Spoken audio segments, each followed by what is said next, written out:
Hello, I'm your host Liranotic for Sin Magazine, and today I'm right here with Sam Morrison. How are you? Hello, thank you for having me. You know what? I'm so excited.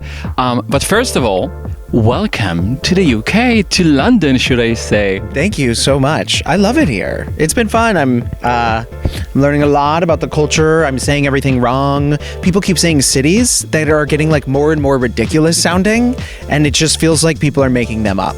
The names of cities, the train stations too. I know it's probably like a hack joke that everyone does here, but like it feels ridiculous to go from like the Piccadilly to the Jubilee to the Cock Monsters, Fosters. I was actually going to Cock Monsters, so that's a different train line that I'll tell you guys about if you come to the show. Well. Before we start, we are today right in the heart of Underbelly Boulevard Theatre in Soho, which is gonna be your residential theatre for the next 5 weeks. Yes. Oh my God, this is absolutely amazing. Yes. Do you feel already at home? Yes, I actually haven't been able to be in the theater very much. This is one of the first times, and it's absolutely gorgeous. Yeah. I mean, I don't know how much you guys can see behind, but like, it's such a good place for theater and also for comedy. It's like so intimate and tight, and the laughs are like constricted by the low ceilings, but there's a balcony. I love a balcony.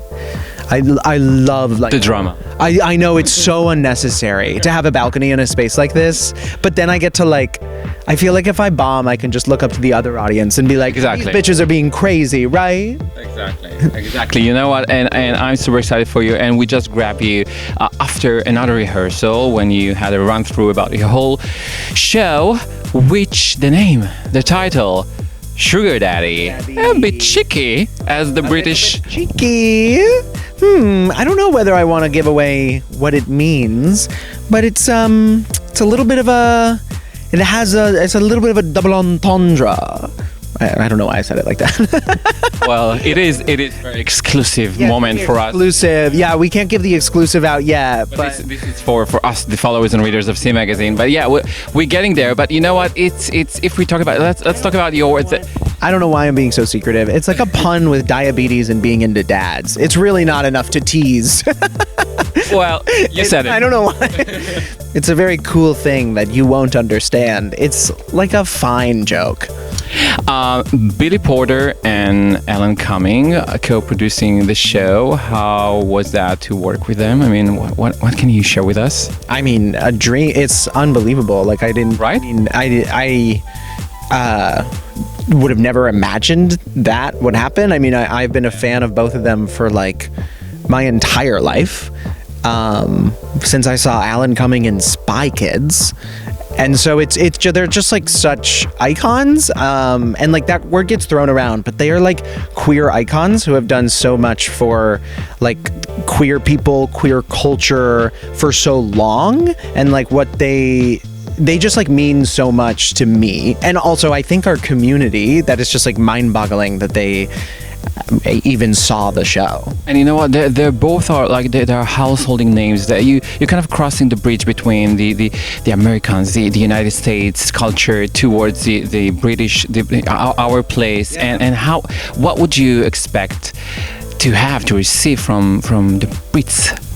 Ooh, I don't know, you tell me. I mean, come to the show and receive me. What was the question? I think I got my answer. I mean, I don't know. I do love British audiences. I think that they can be a little polite for me sometimes. Sometimes I want to shake them and be like, "Girl, let's make theater together." But I do really like them, and I think they're always like they're down and they're like excited to be there, and they're like present, and they'll laugh and they'll have a good time. And at the same time, very polite, because you know the British people really kind of waiting for you to finish the line and then. Yes, yes, that's so true. And as a New York comedian who performs at like a lot of like Times Square comedy clubs, sometimes I'm like, no, you're supposed to laugh during the joke. That's how you create momentum.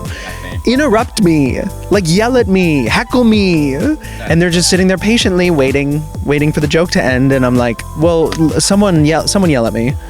Well, listen, the show itself touches both, I mean, humor and a bit of comedy, but also the process of, loss and grief. What made you kind of do the mix match? You're doing a bit of both, right? Yeah, I mean, I didn't set out to do both. It was just I'm a comedian and this happened to me. And so I started writing about it, and eventually, I started to do jokes about it, and sometimes it felt really special, and sometimes it didn't. But I decided to put it into a show. Do you find it helpful when you need to deal with grief and sorrow, kind of to use the tools of humor, comedy, and nonsense? Do you find it really kind of as a tool? Yes. I mean, yes and no. It's. I think at times it can be unbelievably profound and cathartic, and at other times I've been oh, I need to set this down and step away from it for a second. I think people process things in all kinds of different crazy ways, and art is one of them. And just like any of the other ways, it's sometimes it's helpful, sometimes it's not. Does that make sense? It is for us. I mean, we are as a queer, as a LGBTQ plus community, we all have to deal with some sort of sorrow and grief and loss and struggles and life in general, right? And I think for us to come and see your show might be really impactful.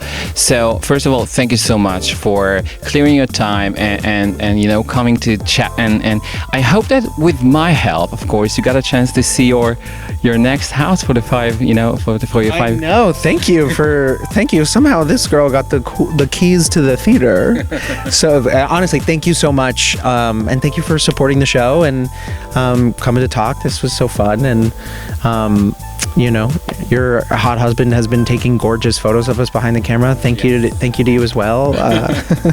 What do I say? Thank you. Thank you. Yes, we'll say goodbye now, but giving a huge hug, and I'll see you very soon. Thank you.